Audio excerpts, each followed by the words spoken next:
Welcome everybody to Groundbreakers. I'm Eden, your host. We're downtown Toronto Bay in Dundas in the friendly confines of our Groundbreakers studio. And today, another exceptional episode. I have to tell you something. I'm really excited about this episode. On the way to work today, I started to get this feeling that it's gonna be interesting. My first guest is bizarre, strange, odd, in the best possible way. Now, he is the Sifu at Wuxing Martial Arts here in Toronto. You know, maybe you know some people like this. They have kind of a sixth sense, not a sick sense. Although he could be sick. I don't know how healthy he is, quite honestly. I don't know his state of health, but he has a sixth sense. He has this aura.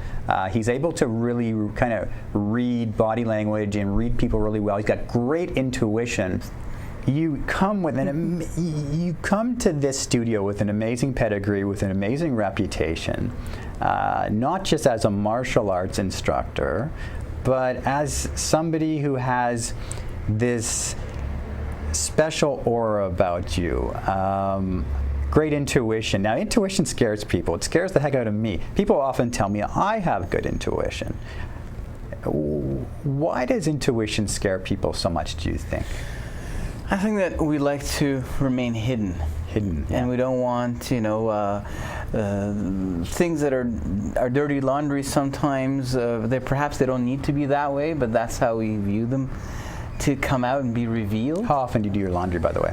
I know it has nothing to do with the conversation. Well, once a week, twice a week, 3 times a week. You can tell a lot about how often somebody does their laundry. I know you don't think this relates to the conversation, and you think I'm just frivolously interrupting your train of thought. But this has, as you know, you're a guru, you're a Sifu. Yes. Everything has significance. How often do you do your laundry? Well, I never don't do your laundry. I don't do my laundry. That says even more about you. You're lazy. You're a lazy Sifu. I don't do my laundry. I delegate. I delegate it to my better half, and there are things she delegates to me. But it works out that way. It works out that way. Okay. Getting back to intuition. Yes. Intuition scares people. Why? People are afraid of what? I think people are afraid of having things revealed about themselves that they don't want revealed, because they think they're going to be judged, and they're going to be misunderstood, and they frankly sometimes don't know how to handle the very thing that's inside of them. Should it be revealed? That's interesting. Should it be revealed? That's interesting. That's interesting. So let's play a little game here, because we both travel with I don't know if I would say acute, but we both travel with nimble intuition. You tell me, and I don't want you just say it the way you see it. You're looking at me. We just met about 3 minutes ago. What do you see in my countenance? What are you picking up in my energy? What are you picking up in my aura? And then I'm going to tell you what I'm picking up in your aura, and then we're going to move on with an amazing interview. You can't pick up on that yet. It's too early. I was thinking of what I'm seeing is a bit of fear and mistrust deep down. Okay, so what makes you're being serious now? I am being serious. Okay, so what makes you pick up on something like that? Well, it's a question of body language. Even the person's face, the way it's shaped, it bears witness to the experiences of their life. It's a clay that's molded. Posture, the rhythm of the cadence of speech. Right. All of these things is the outward manifestation of a way of thinking, a way of being. Right. I always think when I look in the mirror, my face is shaped like a pear, and it really pisses me off. What do you when you say shape? What do you mean? Well, the scars of life, where you have the wrinkles, the jawbone, the glasses, the curly hair, just the way the whole thing comes together. The curly hair, by the way, is $13.99. It's a perm from Walmart. Right. So, but what does curly hair mean? Well, it's a package, right? It's not one item. It's the way the whole shape comes together. You start to sense, okay, there's fear, right? There's fear. A little bit of fear. But wait a second. Fear. Mistrust.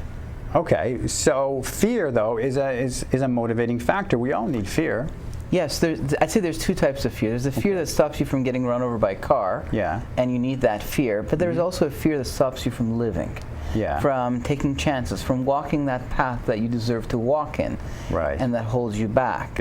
Now I'm going to tell you what I see in you. Yeah. I can see that you're using George Hamilton skin products, because I got to tell you, you got a good complexion going for yourself. It's oil of Olay. Yeah. Okay. Well, even better. Even better. It's you know. But do you go to tanning salons? No, not really. So you come from Iran. You left Iran when you were how old? I was 11 when we left. Okay. And we moved to Paris, where I lived for 4 years. So you left Iran at how old? At 11. At 11, and then you from 11 till 15. Oh, those are the crucial years. Yes, that's true. There's some great discovery. New veils of reality come to cloud the perception in those years. Yes, we see life through new eyes. Puberty. So yeah, you spent your puberty in Paris? I did spend my puberty in Paris. By the way, puberty in Paris, I think, don't correct me if I'm wrong here, I think that was Woody Allen's second hit after Right. Annie Hall. No? Yeah. I think, Chris, I think Dom DeLuise almost got an Oscar for that one. Yeah, that's Woody Allen likes Paris, that's for sure. Yeah. I'm wondering when this calling, this spark for martial arts happens. Well, that's a good question. I did a master's degree in French literature at university. Right. And I was thinking, well, what am I going to do with my life? And I came across a pamphlet for a kung fu school when I was 18 years old, just out of the blue. I got to tell you this story. I just graduated from high school, and I was thinking, well, I need to do something new with my life. Yeah. What am I going to do? And I was walking around a park near our home, lying down, and I had a thought, and I thought, you know what, I want to get in better shape. And of course, as an 18-year-old, I was thinking, that'll help me get a girlfriend. I fell in love with this girl, and the love was not reciprocated, and that was very painful for me.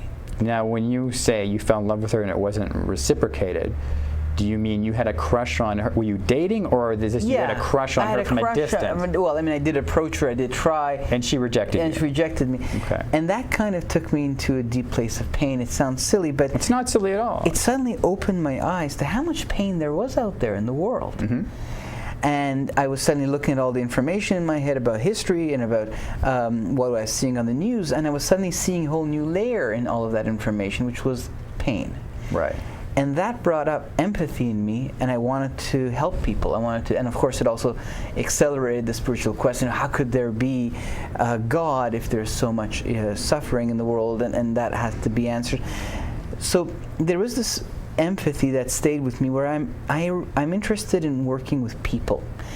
The art is secondary, because most people who come are working 9 to 5, and they're not going to be practicing 10 hours a day. It's what I can do for them and how I can relate to them as a person, what this art can do for their life is what I'm interested in, because I'm ultimately interested in who they are. I'm interested in people. Right. You love people. Correct me if I'm wrong, but a large percentage of your students are people that actually look into taking up martial arts are people who have experienced great rejection and pain in their life. I think there's a pattern here, is there not? I think that people who come to martial arts feel disempowered, if you will. Yes, I think that people who come to martial arts are looking for confidence and empowerment. They don't want to just go to the gym. They want to learn a skill while they're working out, and that is a very big draw, and has been for me as well. So this confidence, empowerment, skill learning, and of course working out. Even though a person might not say, I'm coming because this is how I feel, but ultimately, I'll tell you a story. A friend of mine I've known for 10 years. We're very good friends, and he knows what I do. He's never shown any interest in martial arts. Suddenly calls me 2 weeks ago out of the blue and says, I want to meet with you. Right. I thought, okay. So he comes into the studio, and he tells me a story, how he was driving and someone pulled in front of them, and his wife, yelled. He tried to calm things down, but he felt for a moment that there was going to be a confrontation. And afterwards, his wife was a little bit upset at him, and she felt that he couldn't have stood up for her. And that caused some problems in their relationship. So he said, I realized that I think I need to know some martial arts. So after 10 years of knowing me, it was this incident that brought him. And that is, we've all been bullied, and we've all kind of felt the need to get more empowered, more confident. We may never use this. We may just be someone who needs to get up in a business meeting and express our opinion, or in our relationship, or in any context. But at least as we are empowering ourselves through martial arts, the part of us that can get up and do these things feels bolder and more courageous, even though we may never be in a fist fight, and we shouldn't be. It's not about that. It's how it's transforming us. Right. That rank is. Have you been in fights? Yes. When? Where? And why? Well, it always is. And not necessarily in that order. Well, yes. Can you? And we're running short on time here. So can you think of one fight? I was studying Italian at the University of Siena for a while. Yeah. And in the dorm there was a very tall Polish fellow. And once he understood, you got to stay away from stereotypes here, but yeah. Once it was just who he was. Because not that all Polish guys are tall, right? Or clearly some are midgets, but go ahead. So once he understood that I was really involved in Kung Fu, I don't know, he kept challenging me first with his words and the little jabs. But one day I went on the attack, and he went on the attack? Yeah, he just attacked me out of the blue. From how, like physically? How did it happen? He came in with a strong round. No, but are punch. you facing him, or is your back to him? Yeah, I'm right facing him. You're facing him. He appears in front of me. He appears in front of you. What's the situation, though? You're just in a hallway? Yes, we're in a hallway. Like a dorm? Yes, exactly. Okay, so you're in a hallway of a dorm. This guy comes up to you, and he just attacks you dead on? Yeah, he attacks me dead on with a hook punch. With a hook punch, yeah. And when something turns on inside of your mind when you're attacked for real, that doesn't turn on when someone's play fighting with you. It's like a fire, that's sixth sense. Well, it just goes, and suddenly you're engaged. And so I immediately, was able to block it and struck him in the solar plexus, and he went backwards, and his face kind of went all white, and from then on he had a newfound respect. And I was surprised at my own skill. I was like, I've learned more than I thought. This thing really works. You said the solar plex? Yeah, it's a soft area underneath the sternum. So you kind of go down the sternum plate, which is here to protect your lungs and heart. There's a depression. Yeah. And it is sensitive unless you're a professional fighter and you get hit there all the time. It toughens up. But for most people, it is a very sensitive area. So basically, you taught this punk. Because he was tall, and that was in front of me. Yeah, you taught this punk a quick lesson. Yes. And that felt good. It felt like, wow, I really got what I came to get out of this. I can defend myself should this happen. Yeah. And by the way, I just want to point out to people watching right now that this is not a knock against tall, stupid Polish guys. All right? That's the only way I could identify him. I remember his face and the whole situation that could happen yesterday. But well, I'll tell you a quick story here. Yeah. And now that we're telling stories, and we'll wrap up soon, but you're looking at me now and you're not thinking, and people do judge a book by its cover. Yes. That's a big mistake, isn't it? Yeah, it can be. So unless you get really good at it. So I would say about 20 years ago, I'm at the Brooklyn Yeshiva, okay, and I was walking through the Bronx one day alone, which they said never to do, and I'm walking through. And I'm thinking great thoughts, great things. It's, they say, you are what you think. And then about 10 guys approached me. They said, give me your wallet. Okay? So I'm thinking, what do you do in that situation? Right? Let it go. It was a brand new wallet. It's not worth it. Don't carry cash. It's a brand new wallet. Cancel your cards. You know what? I'm not concerned about the cards or my cash. It was a brand new wallet. That's some cow died for that thing. Yes, so that's true. I guess. Yeah, so you have to value life. Yes. In any form. So, anyways, I'm not giving my wallet to anybody. These guys approach me. So basically, I do like a Bruce Lee. Honest to God, there's 10 guys. So then the final 4 guy got the knee in the really? coconuts. Then I got 6 more guys to go. They come approach me. Then have you ever used Chinese throwing stars? No, Is this a real story? No, seriously. I actually had Chinese throwing stars on me. Yes, Because you don't go into the Bronx. stars. You don't go into the Bronx without stars. You got a yarn. You don't go into the Bronx without stars. So then I got 3 stars. Okay, 3 more. And then I got the last 3 guys, and I say, "Let's go for a beer, boys. This ain't worth Enough is enough. This ain't worth dying That's for. right. This ain't worth dying for." Well, you schooled them. But once somebody witnesses you beating the crap out of somebody, they do get intimidated. Yes. Have you ever had that? No, but that's a good use of strategy, I'd say. Do you know what I mean? Yes. I want to talk for a minute here about Bruce Lee, because it's impossible not to have a conversation about martial arts without invoking or evoking and summoning the incredible aura of this man, who still is a revolutionary, correct? Well, he only made 4 movies, but he's as famous as Elvis Presley.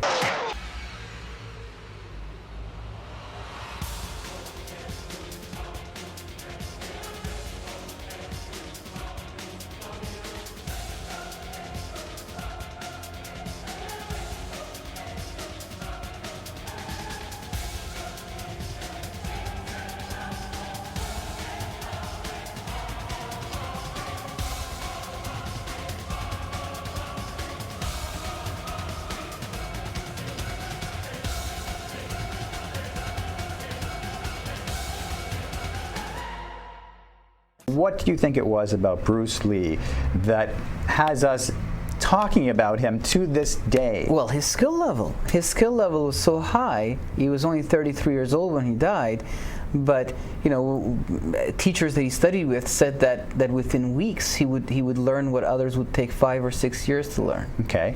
So his skill level was very high. He was a cha-cha champion of Hong Kong. So he was a prodigy in a sense when it comes to martial arts. He started early. Like his dad had him study Tai Chi as young as 11. Mm-hmm. So he started early. Mm-hmm.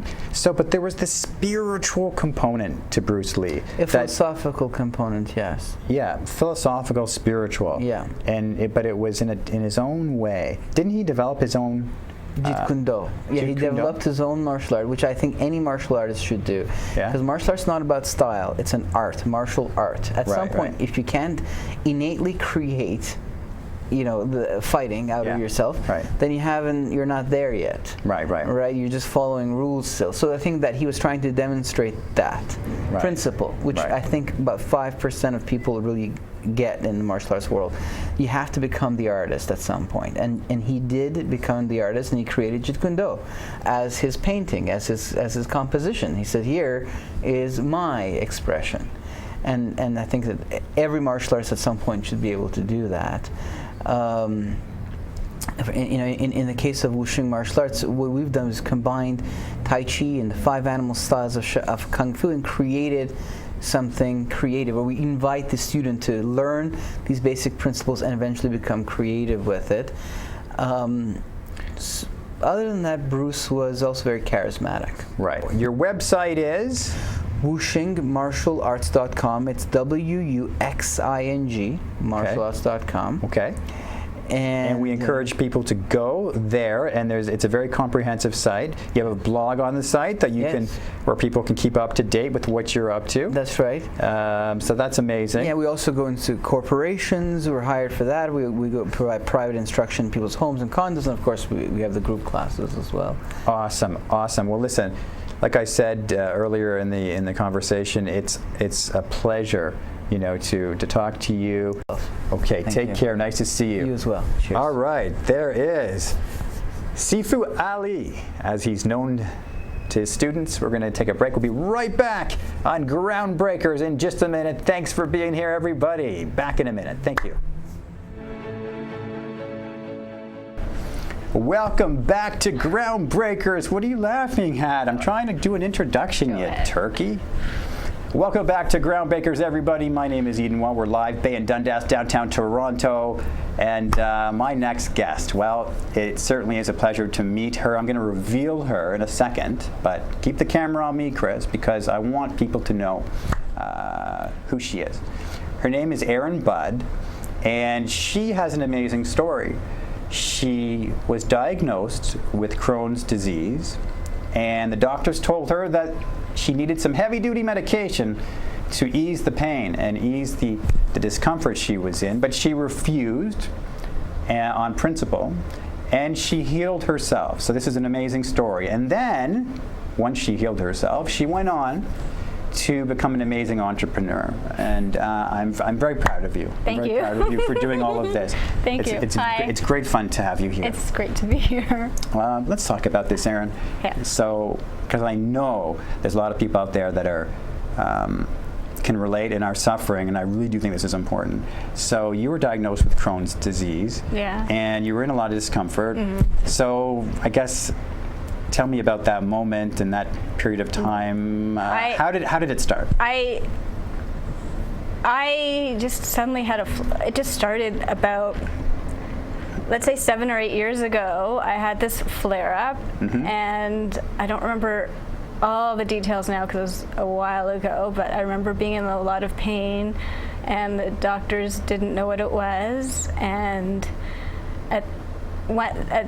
there's one day I was in so much pain, I was like at home, and I called one of those doctors on call, and he came to my house and told me to take some diarrhea medication, and it just made me even in more pain, and it did not help. And the next day I called my mom to take me to the hospital because of that pill that doctor told me to take. I was in such pain. And anyways, it turned out they diagnosed me with colitis at that time and put me on some medication they described it as aspirin for my stomach. And eventually the flare-up subsided, and I'll just shorten this story. I had about 3 bad flare-ups ever, and after the third one, it was really bad, and I ended up in the hospital again, and they told me my symptoms were more consistent with Crohn's disease at that time. So essentially, sorry to interrupt you, you're re-diagnosed. Yeah. Now they say you have Crohn's disease. Yeah. Okay, so, and it's and they same wanted family. to put me on prednisone, and in the meantime I had been starting to read up on diet a little bit, and I said, no, I don't want to take the prednisone. I'm going to try making some changes to my diet. And I told the GI doc, and he thought, well, Erin, this is really exclusive. How are you going to do this? Like, that's kind of crazy. And I'm like, okay, whatever, thanks. And sorry, he said what? Because it's very exclusive? Like the diet that I was going to consider a very exclusive, what was cutting the diet? out a lot what of was things. The diet? I was probably just cutting out. I don't remember even now, but it was probably involved cutting out grains and gluten and just certain foods. It wasn't, I don't think it was based on anything. Like, it wasn't one of those diets that are out there. Right, so when do you make the decision that I'm not going with the medication, I'm not going with traditional medicine? Because he wanted to put me on something really heavy. Do you remember what it was? Prednisone, which is a steroid drug, and it's pretty serious. And I had there was no way. Yeah. So I actually haven't seen him since then. What did your? Yeah, I don't think he was happy. I haven't needed to, though. Yeah, that's cool, but I mean, I don't think he appreciated you undermining his authority. What did your circle of friends and your family think at the time? My family, I'm so lucky because I come from a holistically minded family, and they're your mom especially. Yeah, and none of us really do doctors. Like, I was sick for a long time in my house because I was waiting to get better because I didn't think, what am I going to go to a doctor for? Because at the beginning when I went, they weren't helping me. So with a subsequent flare-up, I'm like, I guess I'll just wait it out because none of them could help me before. Or are they going to help me now?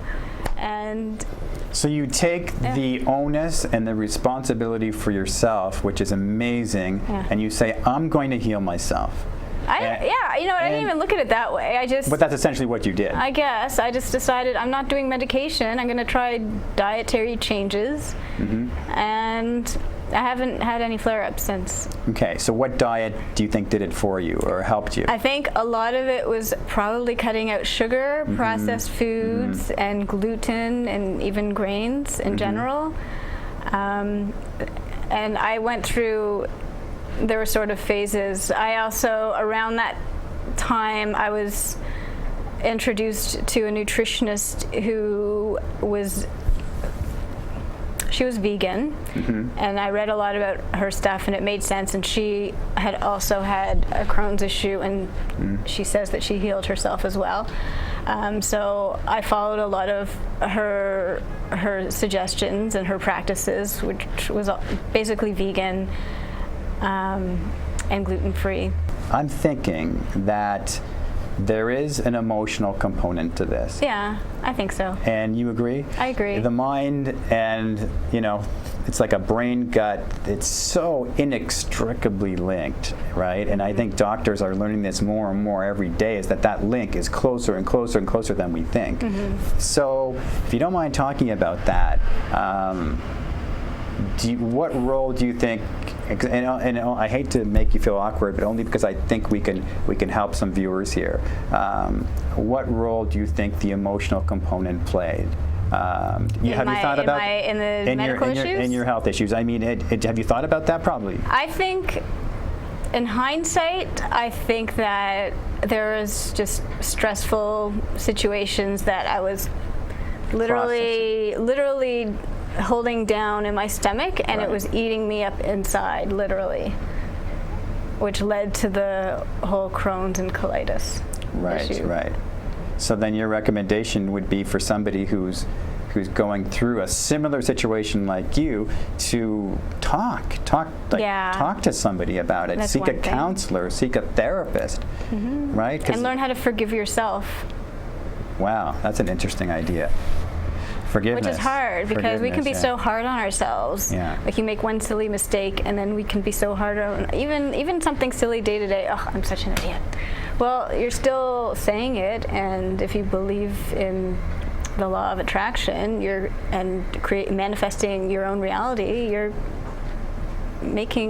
creating your reality there. Yeah. You don't need to be so hard on yourself. I know. I find it hard. We all make mistakes. Yeah. Thanks for saying that. I appreciate if we can do this therapy more often, maybe once or twice a week, because I find it hard to forgive myself. Sometimes you just have to let it go. How do you do that? You just have. How do you do it? That sounds wonderful, but how did somebody let it go? I forgive myself. It could be How as did you simple. forgive yourself? It could be as simple as saying it's done, it's over. Right. I can't change the past, and recognizing that, but I'm moving forward, and it's what's done is done, and I'm okay with it now. I'm just going to let it go. And knowing that everything happens for a reason, that helps, right? Yeah. Right. What was the reason, do you think, that you suffered these health problems? Have you ever thought about that? Do you think there's any reason at all? What did you learn? What did you learn? I don't know what the reason was. Was there any lesson? Maybe it was so I could help other people. Awesome. That deserves a high five. And I've got really healthy kids. And that's awesome. And you had healthy kids. Who never get sick. A good start would be to remove all processed foods and sugar from your diet. Okay. So what would you substitute? You don't substitute. You just. What would you encourage? Eat more vegetables and more whole foods, which is anything that came from nature, not from a manufacturer. Right. Speaking of nature, yes. Do you believe in Adam and Eve?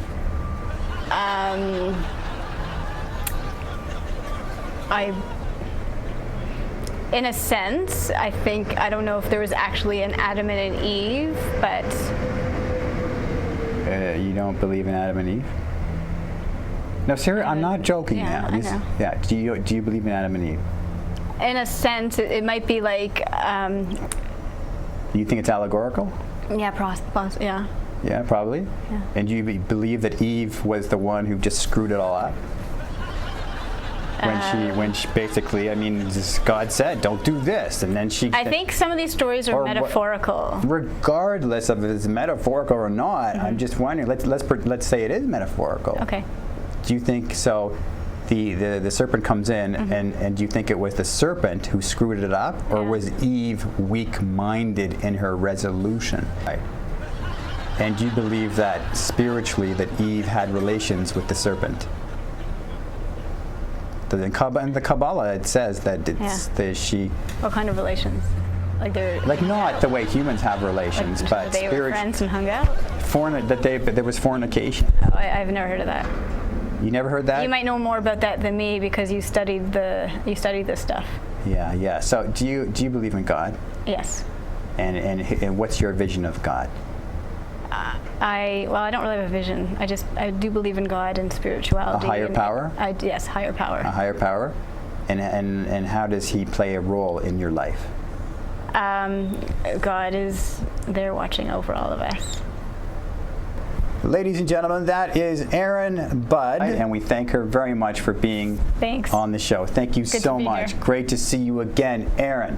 All right, that's a wrap for today, ladies and gentlemen. Groundbreakers from Bay and Dundas, downtown Toronto. Thanks for being here. We'll see you next time, same channel. Thanks very much, everybody. Have a great night.